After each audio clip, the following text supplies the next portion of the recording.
Okay, so these are deities from ISKCON Juhu. These are Gauranitai, Sri Sri Radha Rasa Bihari, Sri Sri Sitaram Lakshman Hanuman. Okay, we offer prayers to our spiritual teachers. Please join me. Om Jnanatimirandasya Jnananjana Salakaya Chaksurunmilitam Yena Tasmai Shri Gurave Namaha. Namo Vishnupadaya Krishna Prasthaya Bhutale Srimate Bhakti Vedanta Swami Niti Namine Namaste Saraswati Deve Gauravani Pracharine Nirvisesa Sunyavadi Paschatya Deshatarine Jaya Sri Krishna Chaitanya Prabhu Nityananda Shri Advaita Gadadhara Shivasadi Gaura Bhakta Vrinda Hare Krishna Krishna Krishna Hare Hare Hare Rama Rama Rama Hare Hare.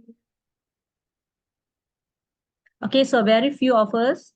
I know one Mataji is driving, so the rest please join me. Okay, we want to interact better.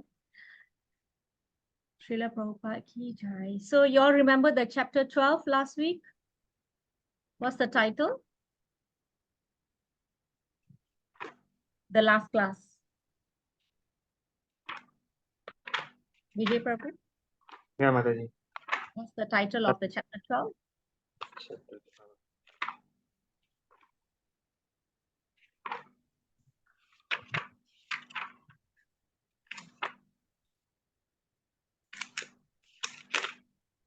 Devotional service. Devotional service. So in chapter 12, we actually covered various levels of Bhakti Yoga. So the first 1, 2, 3 level are referring to the various level in spiritual life. And the other level 4 and level 5 referring to advancement in or gradual detachment from material life. So level 4 and level 5, these are not replacement of level 1, 2, 3. It's actually leading you towards level 1, 2, 3. Okay, it's like this.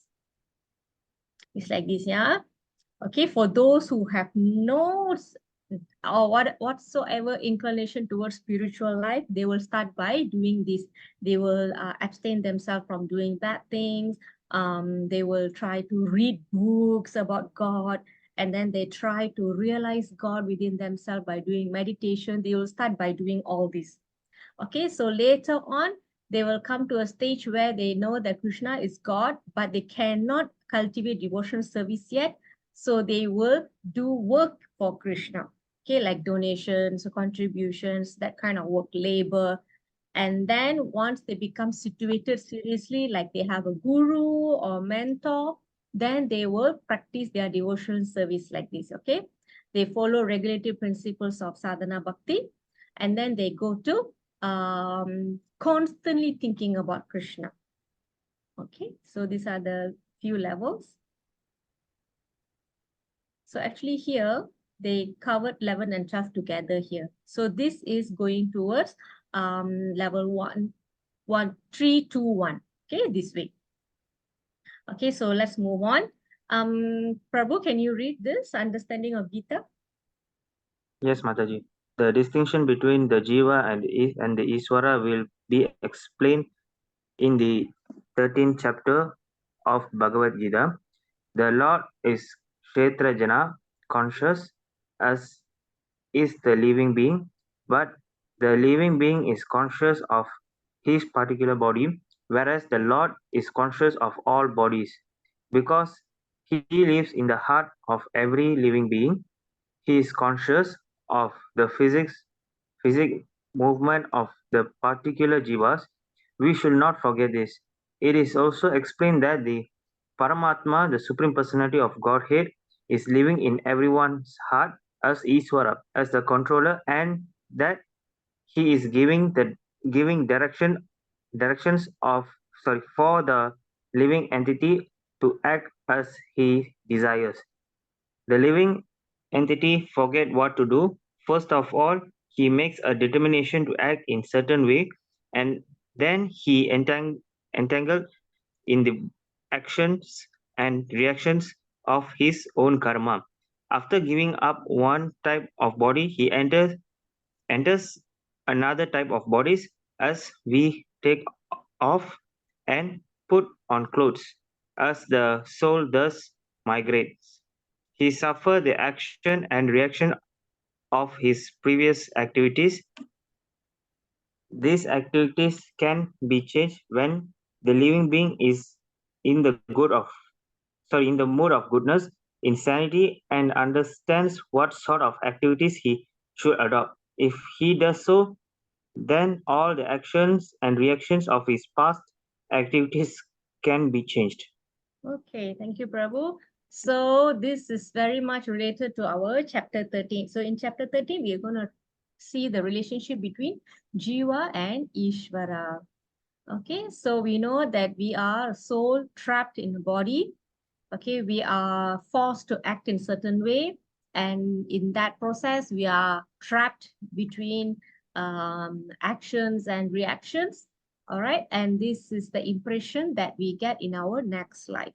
Right. So the soul thus migrates, he suffers the actions and reactions of his past activities. So we always want to think, oh, is there no solution for this? Can't I change my destiny or my fate of my future life? Yes, we can, right? When you can do it, when you are situated in mode of goodness, which is bhakti, which means knowledge of self.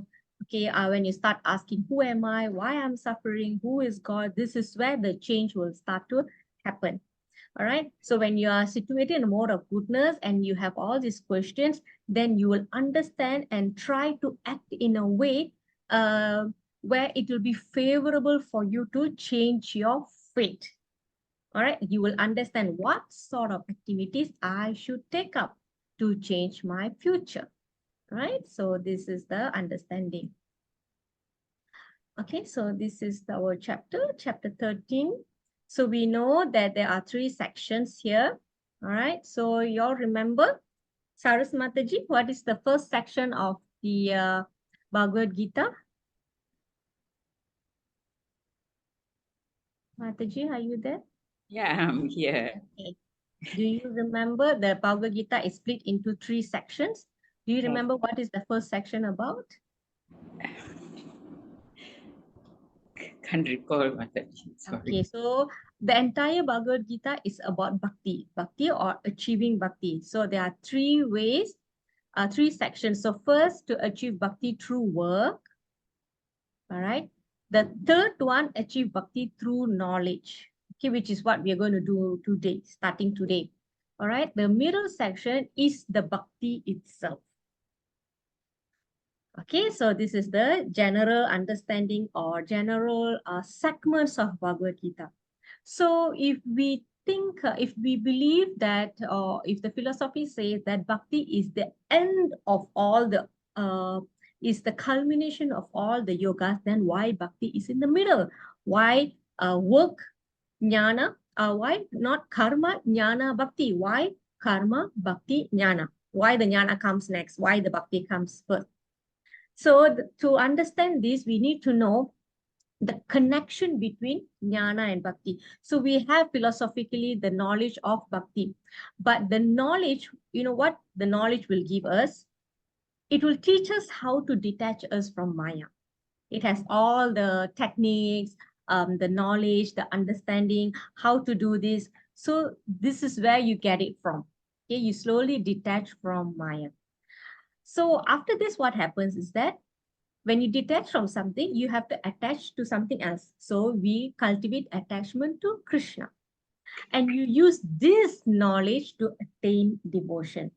You can also attain bhakti by itself without the knowledge. But some people, you know, they are very academic. They are more into studying. All right, they want to study. They are more analytical. So the jnana yoga is for the analytical mind. So you can do without it. But for analytical mind, we can use this knowledge. And also because it's teaching us how to actually enter the bhakti. Using this knowledge, how to attain the bhakti. So a lot of people, they stop. Okay, I got the jnana, that's about it. I got this as a sake of knowledge, I got it. But they are not culminating it in bhakti. All right. Okay, so without the touch of bhakti, this karma and this jnana they are useless. All right. So this is why the bhakti comes in the middle, where it can remain contact with the work as well as the bhakti. So it holds that together. Okay, so that is why Bhagavad Gita is like a sandwich. All right. So these are the sections that we're going to cover. There are 3 sections generally. And as you can see in level 2, we have so many verses. Okay, the first part I may not run through quite detail because we did this in level 1. Okay, the one more detail is here, the second section and the third section. Okay. Okay, so can we start reading? Okay, Prabhu, we can start with the verse 1.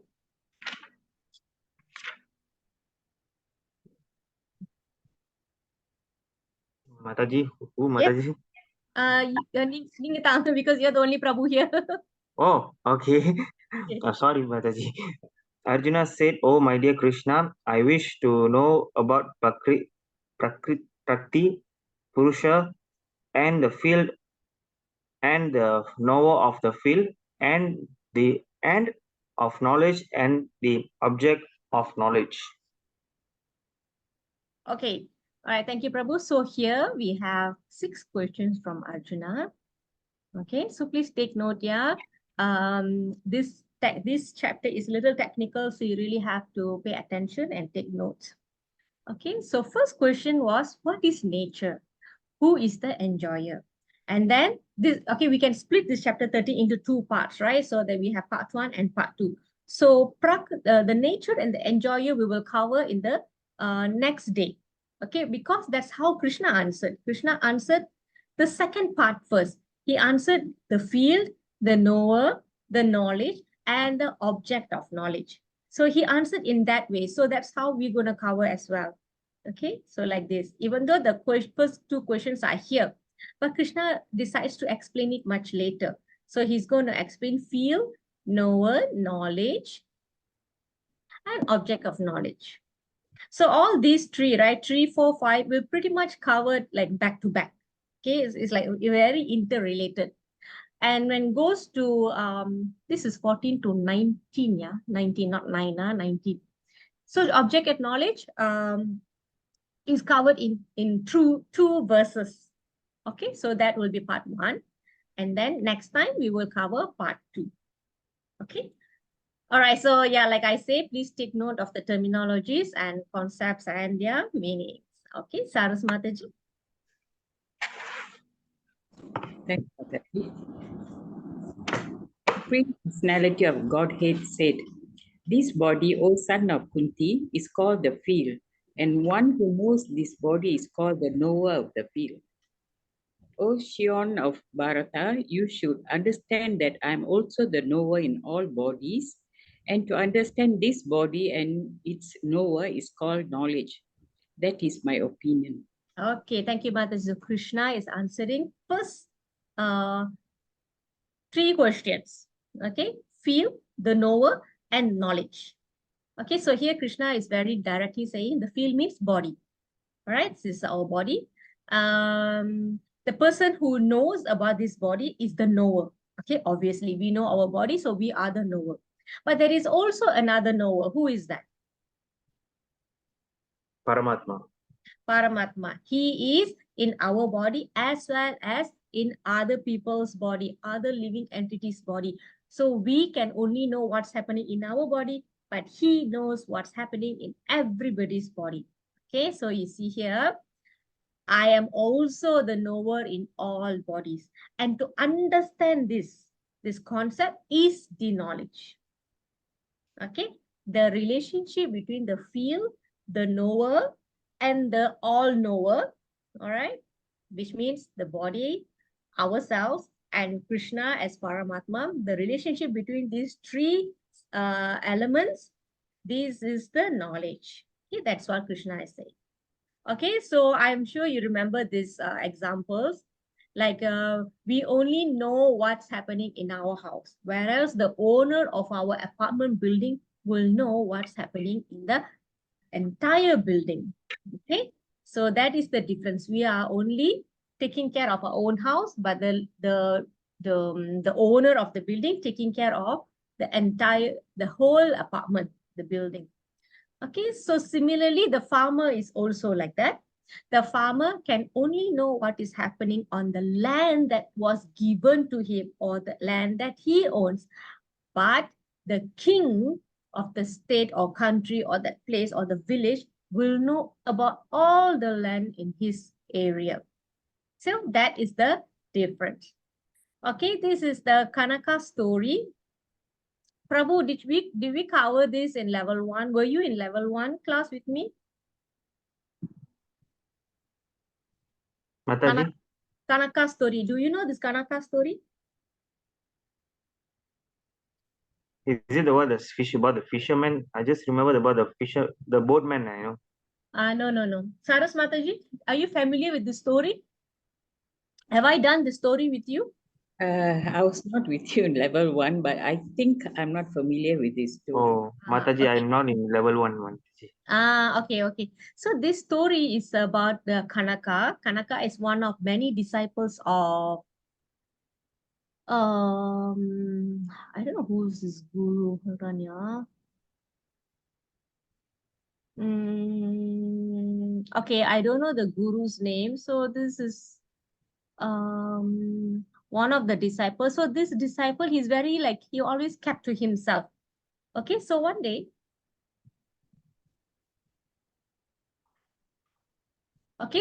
he was cooking, he was making chapati, and suddenly one dog came in, and the dog wanted to grab a chapati, but the moment he turned to look, the dog dropped the chapati and went running after the dog. Why he was running after the dog? Because he says that the dog came into my house to eat, but because he got scared, he dropped the chapati and went off. Now I have to look for him and give him the chapati. You know, because he says that he sees God in the dog's body as well. So God came to my house and went away without accepting the roti. So everybody laughed at him. Okay, so the guru's name is Vyasa Tirtha. He saw what was happening and he understood, oh, this Kanaka is really following the philosophy that God is present in everybody's body. All right, he is a true worshipper. So, but he also knows that his other disciples are ridiculing him, making jokes out of him, teasing him, Kanaka. So he wanted to show everybody a lesson by showing them who is this Kanaka actually, okay, or what kind of person he is. So he called all the disciples and he gave them a banana. So now you all take this banana and go wherever you all want that you think God is not watching, then you eat. All right. So everybody ran away. One went under the water, one went on the tree. And like this, they went to so many places to eat, thinking that God is not there or nobody's watching. Sorry, where nobody is watching. That was the instruction. You have to eat this banana where there is nobody watching. So much so that some people, they actually went under the water to eat it. So Kanaka also took the banana. So after some time, everybody came back. When everybody came back, they all finished their banana, except Kanaka. Kanaka was still having the banana in his hand. So the guru asked, why Kanaka, why didn't you eat? How can I eat, Guruji? Because everywhere I go, God is watching. So there is no place that God is not watching. So I cannot eat it. So this is where the guru announced to all his disciples, say, you see, for Kanaka, God is not just a name to be invoked in prayers. He is real and he is always present everywhere. So that's why Kanaka is different from others. How can I eat the banana unobserved by God? He is everywhere. All right, so that is the point. It's about whether we understand it theoretically that God is everywhere, present in everybody's body, or we actually realize it, all right, and practice in our life. Okay, so question 1, question 2, question 3. Krishna is continuing to answer here. Sorry, 3, 4, 5. Okay, 1 and 2 we will cover next time. Right? So when I say the first 3 questions is actually basically field, the knower, and the knowledge. So this is what I'm trying to explain here. Okay. feel and knower of feel. Okay, we know already, yeah, feel is us, knower of feel is us, as well as super soul. The knowledge is, what is knowledge, Prabhu? Knowledge is an object. No, that what is the definition? The field is our body. The knower of the field is us as well as Paramatma. The knowledge, the relationship between these three, field, Atma, the difference between Atma and Paramatma. yes, as well as the body. Okay, so the relationship between these three things is called the knowledge. All right, so which means this one. Understanding reality means knowing the matter. Matter means body, yeah?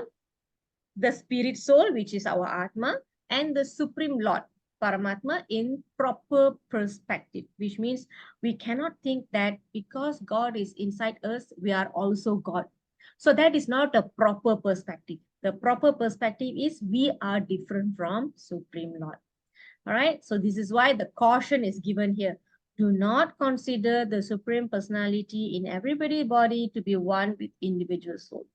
Okay, we are different. Okay, so next, what we're going to learn is, what is this field about? What is our body consists about? Is it just the skin, flesh, bones? Is it, or is more than that? So in level 1, we covered the 24 elements. Do you all know what is the 24 elements? It starts with 5 Panchabhuta, five great elements. Fire, water, earth. Yes. Fire, water, earth, wind, and also sky. Yes, correct. Fire, water, earth. Wind means air.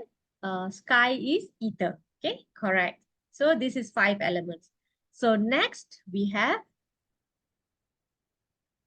okay, this is 5 here. So next we have these 5 senses.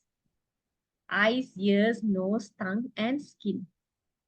Okay, so these are our 5 senses. So now we already have 10. And then we have 5 working senses, things that move about. So what moves? Voice, legs, hands, anus, and genitals. These are all functioning organs. Okay, next. Sense objects. So if we have eyes, what do we see? I mean, what do we have? We can see forms. We can hear sounds. We can smell. We can taste. We can touch. These are all sense objects. So we have 20 already. Now got 4 more. Huh? These are all gross. These are all things that you can see, touch, feel. Okay. So here we have subtle body. Mind, intelligence, and ego. Mataji, Yes. I got this question for a long time. Mm. Even though if we're saying these 5 elements, the 5 elements gross elements, but the same 5 elements we are offering to God, then how it can be a gross element? Offer? How do we offer? For example, if fire sacrifice yagna we're using, and also we're offering water to lingas, to abhisheka, all these things, then how the same thing we are offering to gods, and also each element is represent such as Agni Dev, Varuna Dev, then how even they also God creation, how come a God creation can be a gross? Like Gross means this one something that we can see. Gross means it's not bad. So sometimes, the usage of the word gross has been used very wrongly, like something is not nice or bad. Gross means something that you can feel, like your skin, you can feel, you can touch. So that is gross. Gross is something that you can see, you can feel. That like manifested, you can see, that is gross. So you need to understand what does the gross mean. So we have soul, subtle, that is subtle, you cannot see, and then it's covered by the gross body. Gross body means material. Gross means material, basically. Is that your question, Prabhu? You think the gross is something bad? Yeah, Yeah. because So, because visually it goes we telling something which we use some terms of disgusting. One of the terms of disgusting we can mention. That's the reason why I'm Yes, I understand where you're coming from. That's why I always say the soul is covered by gross body. Gross body is something that we can feel, we can touch because it is material. Gross means it can deteriorate, it can be destructed, it can just disappear. All right, so it's not eternal. These are basically gross means material. Okay, Prabhu. So this is the correct understanding of gross. Thank you, Okay. Mataji. Okay. So these are all actually gross, right? These are all, sorry. Gross element is one of the material side of our existence. And then we have subtle. Subtle means that you can't see. It's spiritual. Okay. So subtle is actually basically in between. All right. So we have EF. Okay, I'll show you this picture.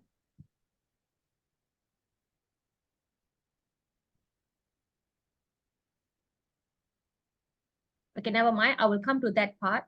Hold on, yeah. So let me just go one by one first. I'll show you where is the soul. Okay, why I brought this in here is Bhagavad Gita is actually a summary study. Okay, very, very condensed, very, very summarized. Okay, it's like cream of all the milk.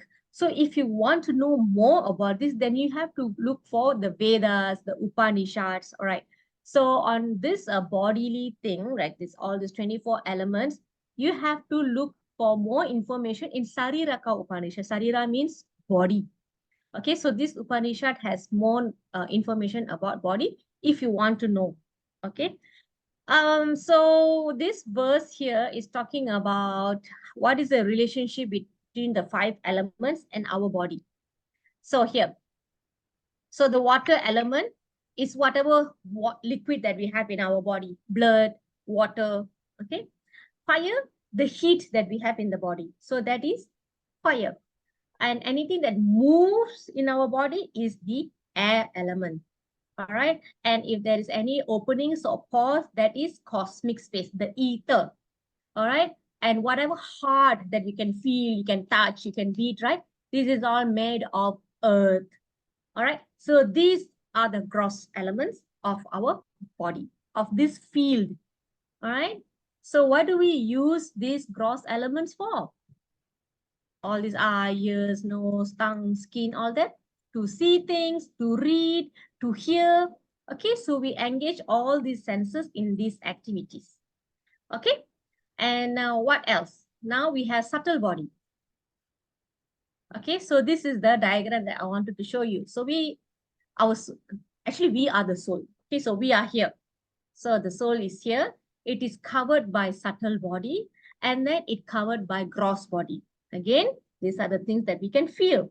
So in between soul and gross body, there's something called subtle body. Subtle body comprised of 3 elements: mind, intelligence, and force ego. So when we die, what do we discard first? What do we let go when we die? No. We are the soul. What do we lose when we die? Gross body. Yes, we lose the gross body, the material body. Okay, so we are not immediately will be in our soul form, original form. We will be covered by the subtle body, these 3 things. And these are the 3 things that will carry our actions and reactions from our past activities. So it will bring us, it will cover the soul like a ball, all right, and then it goes to another gross body. So whatever activity we have done in the past, good, bad, all come together, all right, and enter that new body.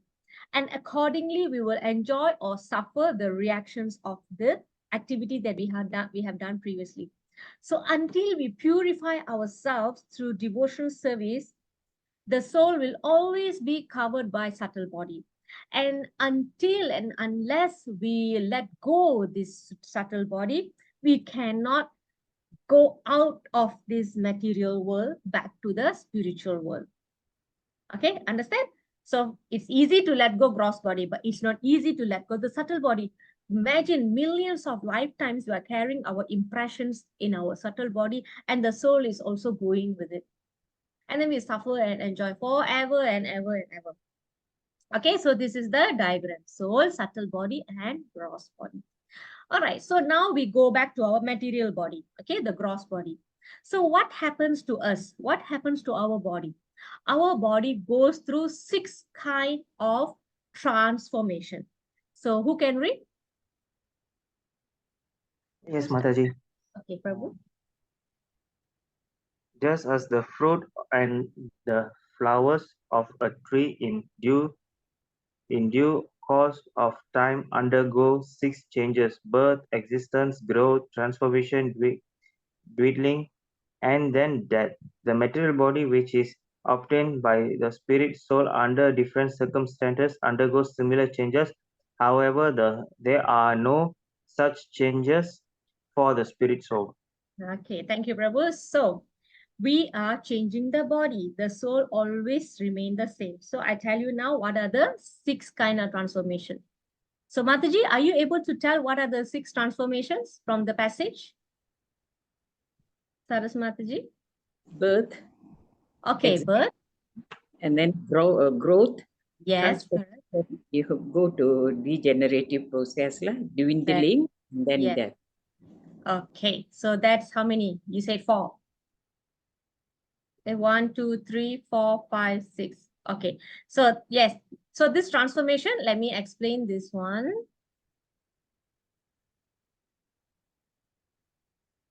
Okay, one is birth, then we grow, then we maintain, we stay like that for a while. All right. Transformation, it could be making byproducts like giving birth, okay, expansion. So that is expansion. And then old age comes, deterioration or decay. All right. And then finally death. All right. So these are the 6 transformation that happens to our body. Okay. So everybody must go through this. Okay. I mean, not everybody, but at least the birth and death is there. Okay. All right. So to conclude the first few verses, we covered what is the field consists of, all right, and then the transformation and interaction of the fields of activity. So this is where you saw all the 24 elements. All right, the transformation and interactions is the 6 transformation of the body, okay, and how they interact with each other. So the interaction of the field, it gives you a lot of this one, yeah, these are the let me show you this. Here, you have this result of activities. All right, so when you have interaction of gross body, so what happens to your gross body? What kind of feelings you feel? You have desire, you have hatred, you have happiness, you have distress. So all these 24 elements, right, when they interact with each other, these 4 results is bound to happen. Okay, this is the interaction of gross body, the material body. What about the interaction of subtle body? So the result of the interaction of subtle body is we realize that we have a living symptom in us. We have consciousness, we have convictions. So 1, 2, 3, 4 is the interaction of gross body. The life symptom, conviction, all right, this is the interaction of subtle body. So you understand, yeah? Okay, like this. You feel all this. Angry, disgusted, fearful, happy, neutral, sad. These are all the feelings that you get. All right? And this is the transformation of the body. Okay. All right. So from here, what is the use of this knowledge for us? We need to understand that field or body, field is body, right? Kshetra. Field or body is a non-permanent material thing. Kshetrajna or knower of the field is different from the field. This is actually a more analytical study to the analytical study that we covered in chapter 2. Chapter 2 is already an analytical study between soul and body. And this is even more detailed. All right. So Krishna is going into that more. So that is why chapter 2 and chapter 3, already Bhagavad Gita is the condensed version of the entire Vedic tree. But chapter 2 and chapter 3 is even more of that condensed version, very, very condensed. Okay. So the rest of the Bhagavad Gita is actually the expansion of this chapter 2 and chapter 3 that Krishna is giving pursuant to Arjuna's questions and the need for clarifications. So this is where Krishna talks more about what consists of body, what consists of subtle body, what is soul, how the soul is different from body. Okay, so this is where Krishna dissected the information for our understanding. Okay, because we are not so clever, so we have to dissect every little thing, all right, into parts and parcels so we can understand it, we can see it. Okay, so again, I run through this here. The components of the field or body, there are 24. Okay, so all the 5 elements, 5 gross the senses, sorry, 5 senses, objects of senses, all that.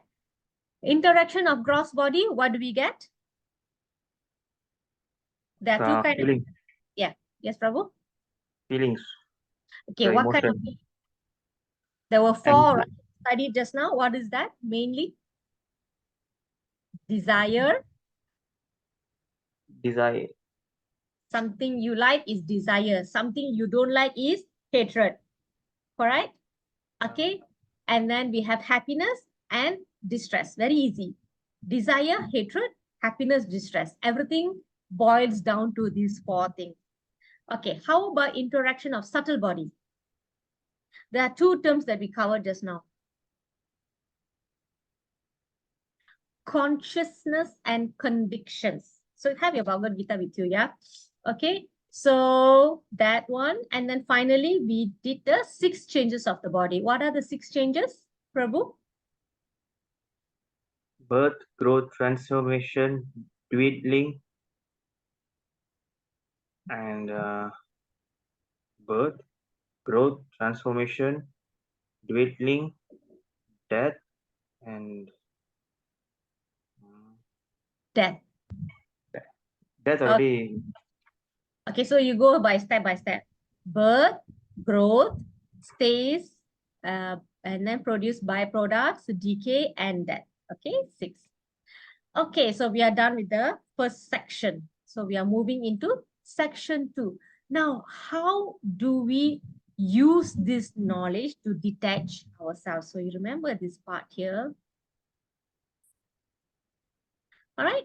We want to detach ourselves from Maya. We want to attach ourselves to Krishna. And then we want to utilize this knowledge to attain devotion.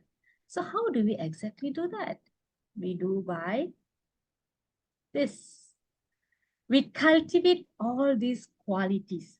So there are 20 items in text 8 to 12. All right. But I'm going to just extract 4. Okay, this is actually Humility, guidelessness, non-violence, tolerance, simplicity, approaching bona fide spiritual master, cleanness, steadiness, and self-control, renunciation of the object of the sense, gratification, absence of false ego, the perceptions of the evil of birth, death, old age, and disease, non-attachment to children, wife, home, and the rest, and even-mindedness amid pleasant and unpleasant event, constant and unalloyed devotion to me, resorting to solitary places, detachment from the general mass of people, accepting the importance of self-realization and philosophical research for the absolute truth. All this I thus declare to be knowledge, and what is contrary to this ignorance. Okay, thank you, Prabhu. Okay, so we have 20 items here. So I'm going to just extract few important ones from here. Okay, so what is this knowledge? So here, the most essential quality is to accept a spiritual master. Okay, even if we are already in bhakti, it is important to have a guru, because only they can link us to Krishna, because Krishna also has taken guru to show an example. Okay, and Krishna also in chapter 4 said, it is important to get ourselves linked to Guru Parampara. And that is why he personally came to give the Bhagavad Gita again, because the chain of disciplic succession has broken. Okay, Krishna never said, okay, it's broken, never mind, you can worship me directly. No, he didn't say that. He makes sure that he comes, he makes sure that he delivers the Bhagavad Gita, he makes sure that the lineage continues. Okay, all right. So anything that outside of these 20 items, people will speculate, all right, and that Krishna regard as ignorance. Okay, anything speculated beyond this item, knowledge is ignorance. Okay, actually the word that Prabhupada used was nonsense. Okay, is very, very heavy. So this is all what you need, okay, to advance. All right, and how to test our progress. Okay, importantly, before this, right, before the guru, the important thing is that whatever knowledge that we acquire or learn or study, it should conclude in pure devotional service. Not only devotional service, it should be pure. Why? Because even in devotional service, people can do things by expecting something in return. Today, I was hearing Prabhupada's lecture. He said, if you do devotional service with materialistic mentality, the purpose may have been fulfilled, but you will not have the actual success in doing that service. You will not feel connected to Krishna. Okay, I do this devotional service for you, Krishna, so I want this in return. People can do that also. Okay, all right, so that is not recommended.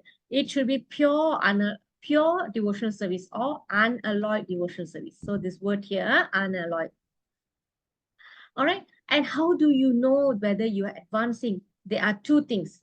You can test and see whether you have become more humble, okay, humility, or you have become you have cultivated more of pridelessness. Means whatever activities you do, are you still taking credit for it, or you are not taking the credit anymore, or you have reduced taking the credit. All right, so one way you can do that is you can pass the glories to, or it's Krishna's mercy, or it's my guru's mercy. You can actually dedicate that to anybody. It could be your parents, instead of just taking, oh yeah, I did it with my hard work. Okay, so it's like that. The other day I was going through a book. It's like a motivational book. Sometimes we want to become humble. We try to reject compliments. When somebody compliment you, oh, you did a good job, congratulations on your achievement. And then somebody, some very overly humble people, what they will say, oh, it's nothing. It's just luck. They will say like that, because we understand they're just trying to be humble. They don't want to be proud. But the book was saying you should take pride in your achievement. You can say things like, yes, thank you, I worked very hard for it. So what we can do is we can take the middle way. Okay, of course, it gives a very good encouragement for you to accept that, because the goal of the book is for you to attract more success. So you have to say things like that. Yes, you just acknowledge it. Okay, but what we can do is, because if you do this here, right, we know, we have the knowledge that it's not us doing, it's Krishna's, Krishna is doing it. So how we can say all glories to God, or it's God's mercy, we can say things like that. Okay, so that way we will be detached from the fruit of that activity that we have done. Okay, because we are trying to do karma yoga, isn't it, for a start. So we can start by doing that. We can just release the result to Krishna. Or you can, if you think that is too much, you can dedicate the success to your parents bringing up, things like that. So basically, you just have to be detached from that fruit. Okay, so in that way, the reactions will not act upon us. Okay, so we can do this. All right, so how to test our progress, whether our humility have increased. Humility means even if somebody insults you or try to provoke you, to trigger you, all right, you maintain a stability. So that is humility. But humility, it's not to be mistaken as to allow yourself to be bullied. Okay, don't allow yourself to be bullied. So you have to know the right way of carrying yourselves. Okay, and pridelessness. So these two things. Okay, why are we discussing about the bad things about material life? Like why we always talk about, oh, the birth is painful, old age is painful, disease is painful, death is painful. Why we are saying all these negative things? Because unless we understand the pain in this reality, we will not make spiritual advancement. We'll always wake up, go to work, come back, sleep. Wake up, go to work, come back, sleep. This is how our life going to be. So in that process, don't know what kind of activities we are doing, and we are just accumulating karma. All right. So we have to know that this material place, it may seem very colorful and vibrant, very happening, but you're gonna come back here again doing the same thing again and again. So this so-called comfort zone is actually not comfortable because you're going through these miseries. This is why it's important to remind ourselves, no matter how luxury your life is, you are definitely going through these four real problems, okay? Birth, death, old age, and disease. And we need to have this push factor so that we will be pulled towards spiritual advancement. Just like how you change job. If the job is very comfortable for you, are you going to explore anything outside? No. Something bad has to happen and you will be forced to get out from the company to look for other job. So we need to act proactively. Okay, this is what I'm trying to say. All right, so what is the best practice to make our home life pleasant? At least we make our home comfortable, even if the material world is not comfortable for us. So we chant Hare Krishna, we honor Prashadam, we have discussions on Bhagavad Gita and Bhagavatam. You can, if you do not have access to associations of devotees, then you please listen to classes on YouTube, okay, or SoundCloud. There's a lot of classes there as well. And then you can do worship in your own house. All right. Okay, so humility is the beginning of knowledge, to understand that I am subordinate. I am not the superior. So that is that understanding. Okay, if we continuously want to compete with God, and eventually we will get frustrated because we'll never be able to compete with God. Okay, so that is humility. Okay, so right, if one takes the devotion service in full Krishna consciousness, the other 19 items automatically develop within him. Okay, which one? This is the one. The one that I highlighted in yellow. You cultivate this one, the other 19 will come. Okay, so these two are most important. Okay, so the conclusion for this segment is, since Lord reveals true knowledge to the heart of deserving persons, real method of acquiring knowledge is cultivation of saintly character headed by humility. So you can see here, this character or this quality, humility, is very, very important. Okay, you have humility, then all the other qualities will follow suit. Okay, all right, so we are done with the second section. We are now going into the third section, which is the object of knowledge. So when it comes to object of knowledge, there are two. There is soul and also super soul. So this one verse is touching on soul. The rest are touching on super souls. Okay. All right, Mataji. I shall now explain the knowledgeable, knowing which you will taste the eternal. Brahman, the spirit, beginningless and subordinate, lies beyond the cause and effect of the material world. Okay, so the knowable, thank you, Mataji. The knowable is referring to God, soul, us, the Brahman, the small Brahmana, not the supreme Brahman. The spirit, beginningless and subordinate to me. So this is definitely not referring to super soul, because Krishna is saying here subordinate to me. So subordinate means us. Okay. All right. So earlier the Lord has explained the field of activities and the knower of the field. So understand, huh? Field is the body, knower is the soul and the super soul. All right. And he also explained the understanding the process of this field, soul, super soul is the knowledge. Very clear, huh? 3 questions answered earlier. Now this one, object of knowledge. So object of knowledge is referring to soul and super soul. So first we are studying the soul, which is also already covered in chapter 2, if you can recall, right? Chapter 2 is mostly about the soul. Okay, here Krishna is explaining the knowable. The first is the soul and the next is super soul. Okay, so the chapter 2 touched on soul as eternal, which means there is no beginning, no birth for soul. The soul has always been existing. It's just manifest and unmanifest. That's all. When Krishna, when Vishnu does the creation, it's called manifesting. When he absorbs everything into his body, it's called unmanifesting. But that doesn't mean it's there is a beginning or there is an end. Okay. All right. So if chapter 2 is talking about the eternity of soul, chapter 13 is talking about the the soul as knowable.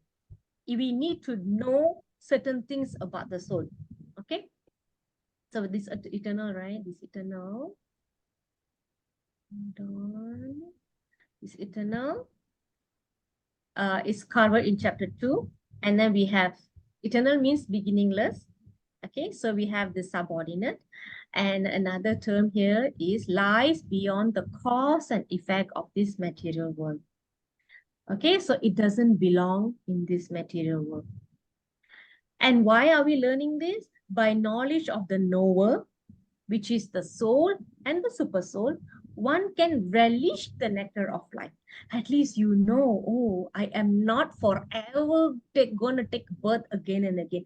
I am not forever going to be trapped in this body. There is a light at the end of the tunnel, you know, like that. Okay, so that is about soul. And after this, the subsequent verses are all about super soul. So please pay attention. There are few qualities of the super soul that we will cover at each one quality at every verse. So I will keep asking you to recap. Okay. So 13, 14. Oh, Hare Krishna, Somasundra Prabhu, you are here. Are you ready to read? Yes, Mataji. Yeah. Okay.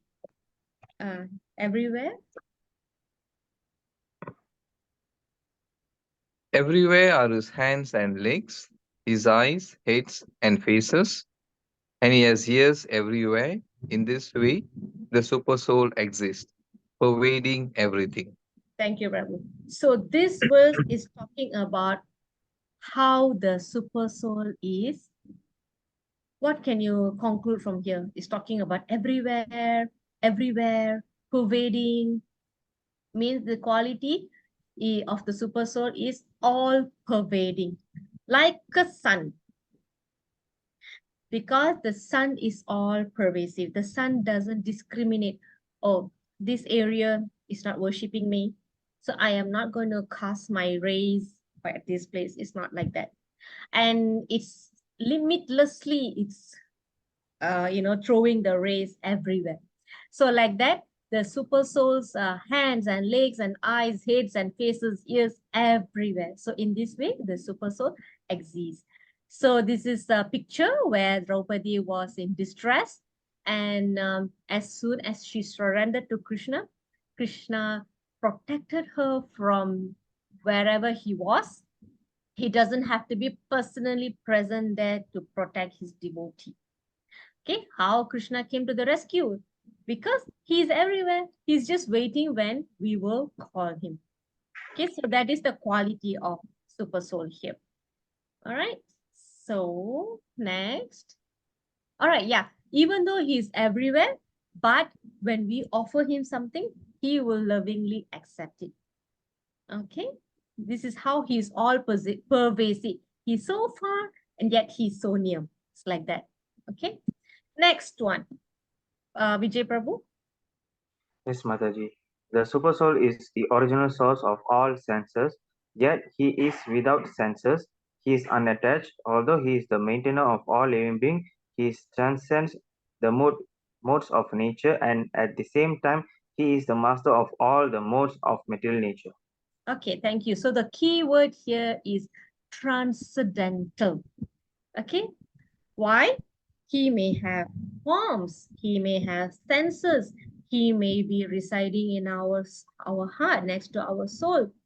Okay, but he is unattached. Okay, and he maintains everybody, but he is unattached. He may be seemingly in this pervasive in this material world as well, but he is not like us. We are under the influence of the three modes of material nature.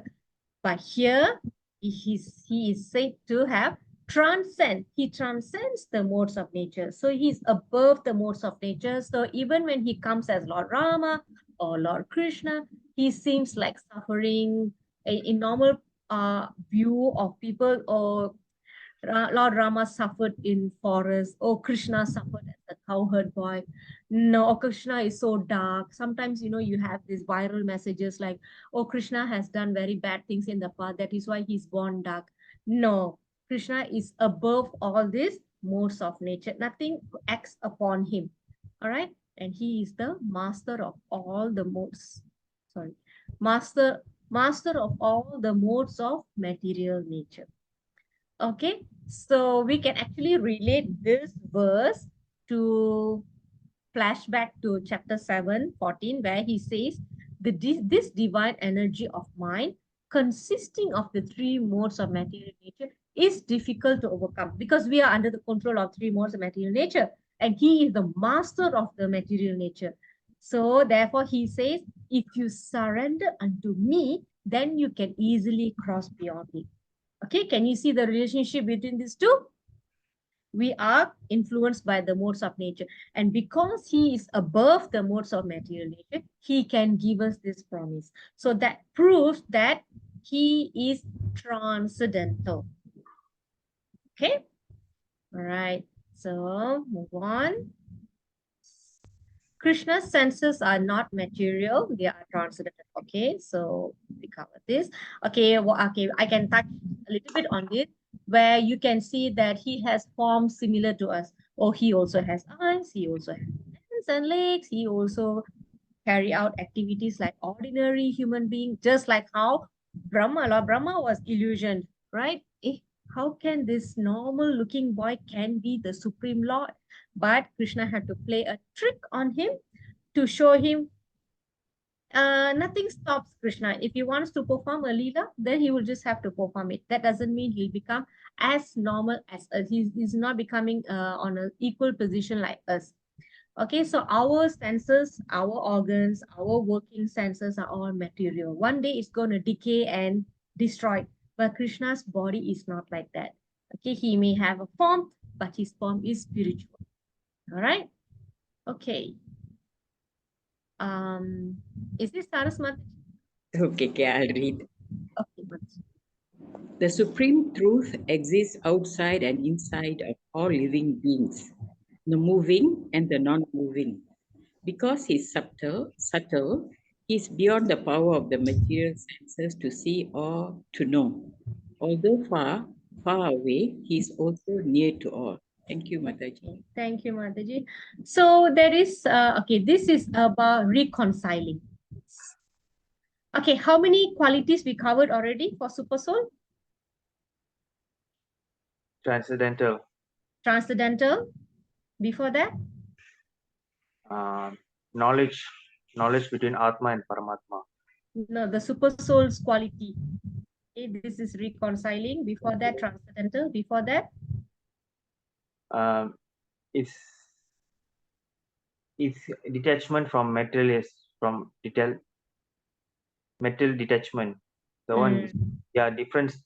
Paramatma is transcendental, which is even though Transcendental was this, before this, right? Before this was transcendental, right? yeah, but master among the materialistic also. So before transcendental, Somasundara Prabhu, you read, right, that verse? Attached. What is that? No? What was the term?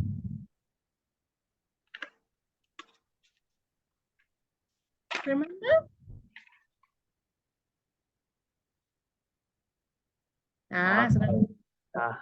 What was the first one? Okay, what was the first one? Okay, clue is sun. It's He everywhere. all yeah, everywhere. What? All the arms and legs, he can go anywhere. Like it's part of. I know, Prabhu. What is that quality of the super soul that we are discussing? The quality.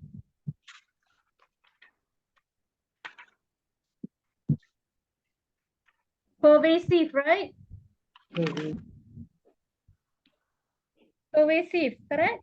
Super soul.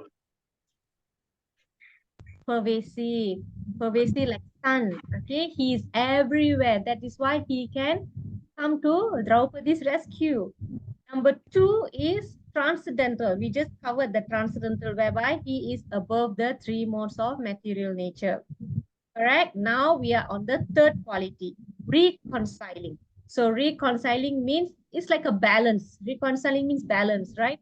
He can be outside, but he's also inside of all living beings, the moving and non-moving. Although he's far, far away, he is also near to all. So this is reconciling quality. All right. And how we possibly can understand such a personality is only through hearing from transcendental sources and not by material senses.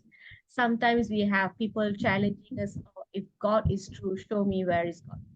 No, it doesn't work like that. We cannot see God through our material or feel through material senses. Okay, we have to hear with devotion. This is why even when we go for holy places, right? You do not go like it's a vacation, because these holy places, what you can see could be just some lands and trees, some buildings. All right. Sometimes because the place, it may not be well kept, like very rural areas, you will feel, oh, I don't want to go. It's so unpleasant place to walk barefooted. That's because we are perceiving these places through our material senses. But these places, you cannot feel or hear or smell or see through your material senses. We have to hear it. The way to relish the holy places are through ways to relish these places are through hearing. Only that can give you the substance of that place. It can reveal to you that the glory of that holy place can only be revealed to you through hearing. You have to experience it for you to realize it. Okay. So otherwise, you're going to see that place just like a sightseeing place, and you will get frustrated, or you will get bored, or you will not get any pleasure out of that visit. All right. So visiting holy place is different. So like that, trying to understand Krishna is not through material senses, it's through hearing. You will relish more through hearing, and hearing from the right source. If not, you're going to get confused. Okay, so we move on. Somasundram Prabhu, text 17. Although the supersoul appears to be divided among all beings, he is never divided. He is situated as one. Although he is the maintainer of every living entity, it is to be understood that he devours and develops all. Okay, thank you, Prabhu. So this verse is referring to the quality of super soul as undivided. So you know there are unlimited of living entities keep taking birth and dying, right? And in all living entities, the super soul is present. So by dividing the super soul, he is not diminishing in quality or quantity or values or whatsoever, and he always remains as one. He is never divided. Okay, And he's also the maintainer, he's also the creator, and he's also the destroyer. He can do everything. Okay, so again, the Lord's presence in everyone's heart does not imply that he is divided. Or you have more super soul than me, I have less super soul than you. So there's no such question.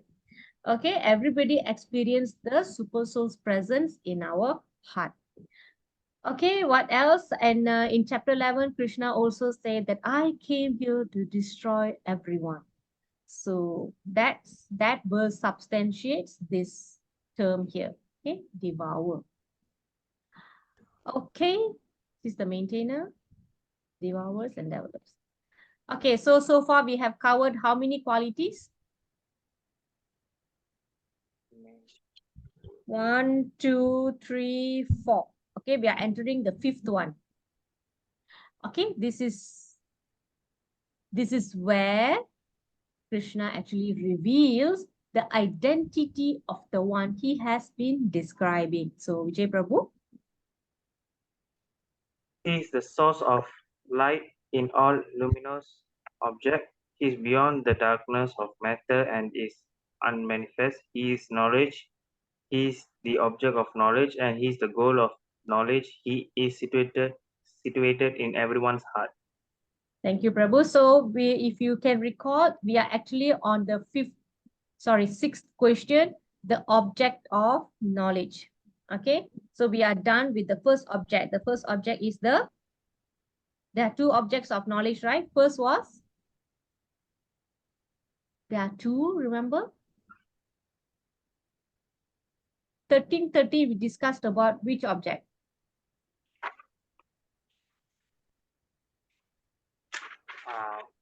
Knowledge of the soul, correct? yeah.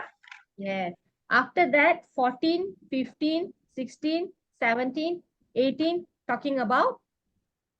Persuasive. No. Which object is he talking about? These few verses.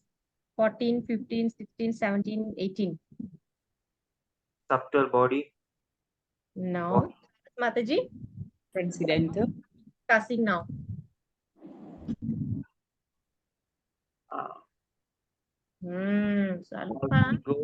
Wait. Okay, remember this verse. What did I say here?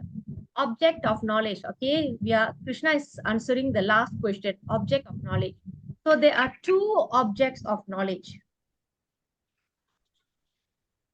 We need to know the knower of this. The knowable. Knowable means the object of knowledge.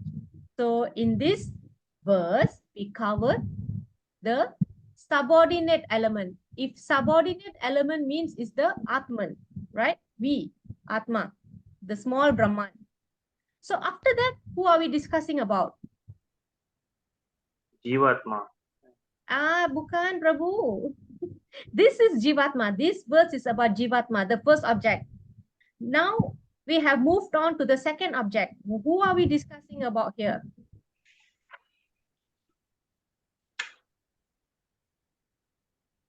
Can understand or not, Prabhu?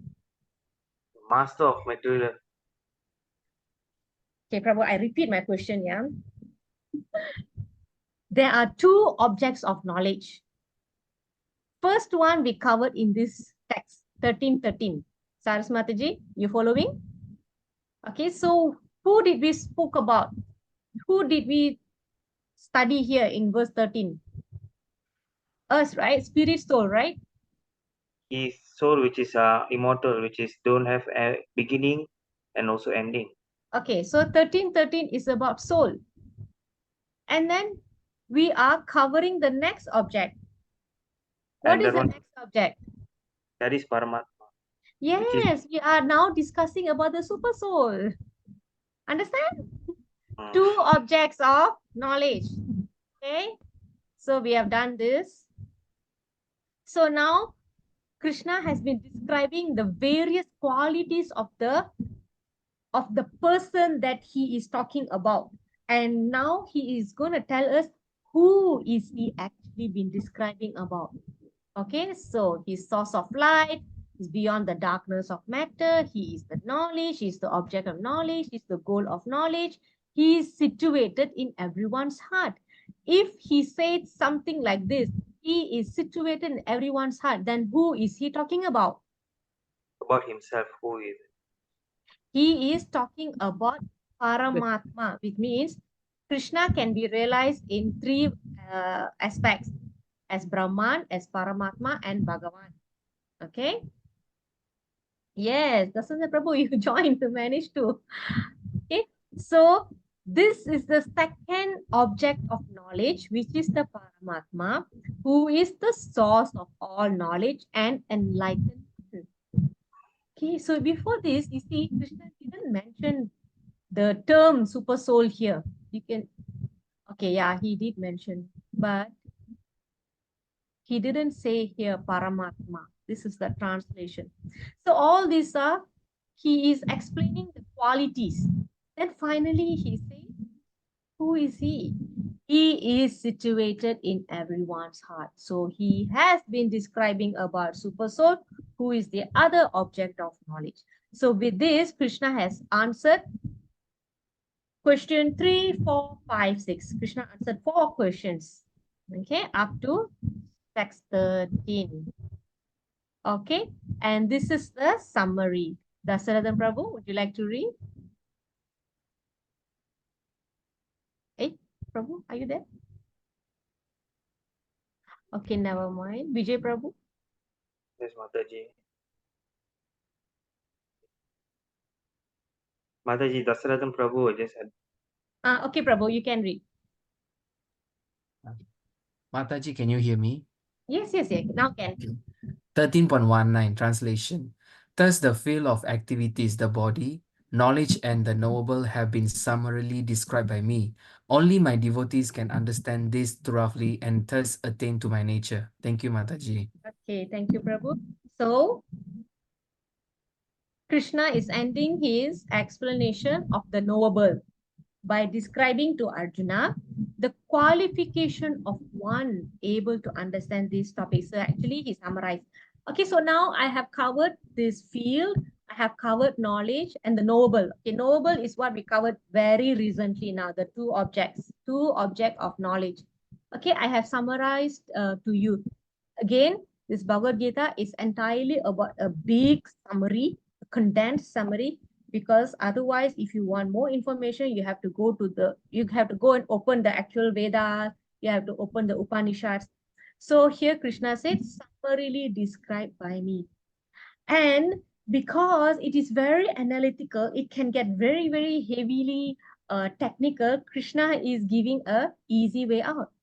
Only my devotees can understand this thoroughly and thus attain to my nature. Attain to my nature means come back to me. Okay.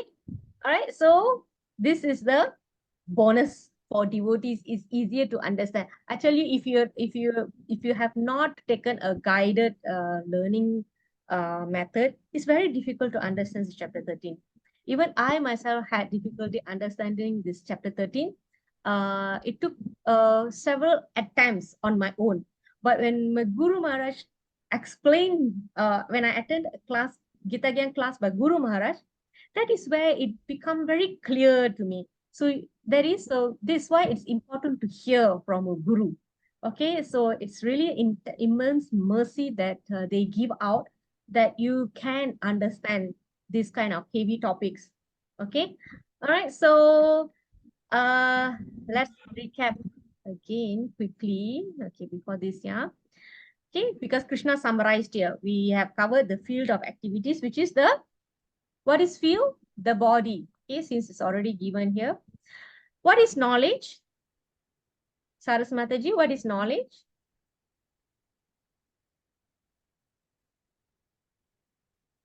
So here we can cover field and the knower. Okay. To understand ourselves, Sorry, Mataji, can you repeat that, please? to understand about ourselves. Okay. Is that only knowledge? Is that the only knowledge? So we covered field, we covered the knower, which is the soul, and the knower, which is the super soul. So the interactions and relationship between these three people is the knowledge. Understand? Yes. Yes. The knowledge is not only knowing the Lord is residing in everybody's body, how this field, earth, and super soul interact. This is the Right. knowledge. Okay. Knowledge means to know the field of activities and the knower of the field. That is the knowledge. Okay. And then we went to the object of knowledge, which is the knowable. How many objects of knowledge are there? Atma, Paramatma. Correct. The knower, okay, is the soul and the super soul. The knowledge means to know the activities of the body and the super soul. All right. And the knower of the field, Mataji, is it Lord? The knower of the field, there are two. One is ourselves, whereby we know what's happening in our body. But super soul knows what's happening in our body as well as others' bodies. So there are two knowers. Okay, field, two knowers. Knowledge is understanding the interaction between these three entities. Okay, so done now, 4 questions. Field, knower, knowledge, 3. The fourth is knowable, which is the understanding the soul, understanding the super soul separately. What is this soul? Who is this super soul? So this is where Krishna gave various qualities of the super soul in text 14, 15, 16, 17, 18. More details on the super soul. If you want to list out the qualities of super soul, then you can refer to these 4 verses and you list it down. This is the quality of the super soul. So now you already have the object of the knowledge. Okay. Object of knowledge is what? You have the knowledge, you have the concept. All right. The object behind this knowledge is about what? What is the knowledge about? It's the two entity there, the soul and the super soul. So that is the object of knowledge. Okay. So again, it is a very complex and technical topic. All right. But it can be easily understood by devotees. All right. Okay. So I'm going to keep this recap for our next. Usually we keep, right? So because I think this is sufficient. If it's such a short verse, but we have difficulty in trying to recall the information, right? So try to understand this way.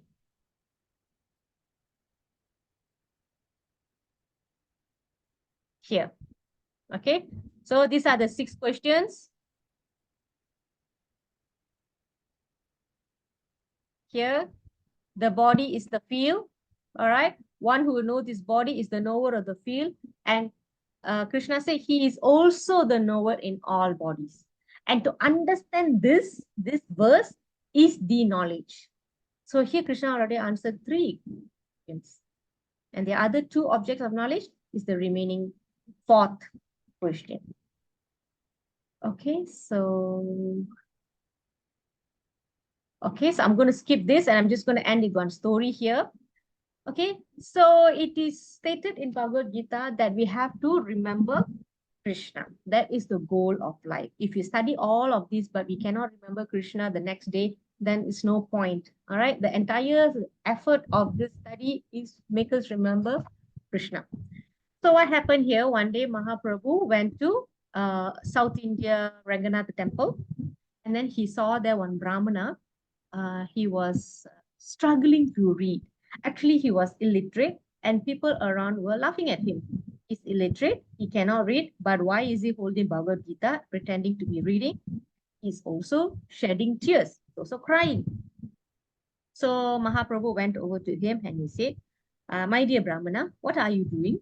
The person is saying, I am trying to read, but you are illiterate. You don't even know the alphabet. So what are you reading?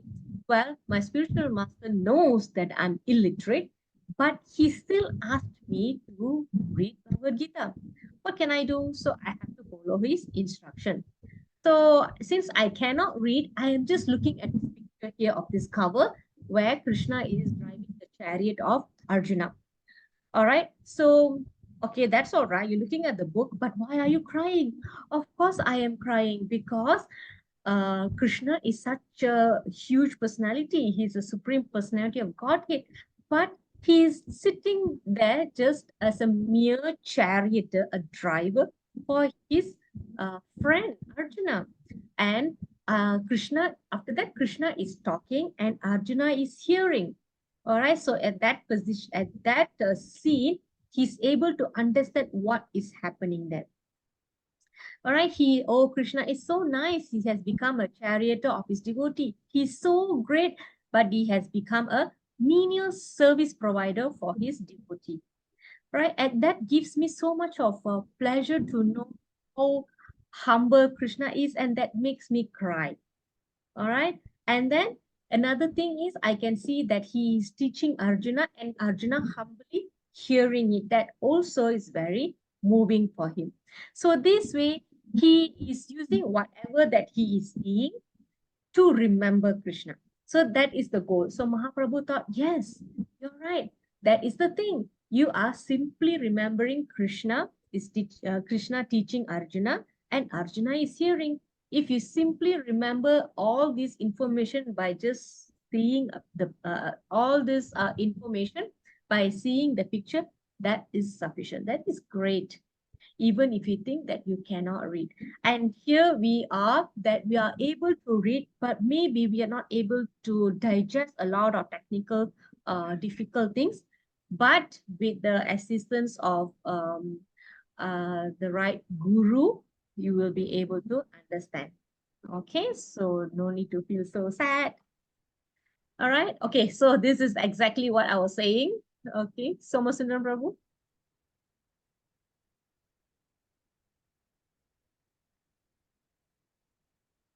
In, Oh, sorry. Okay, yes, Prabhu, carry on.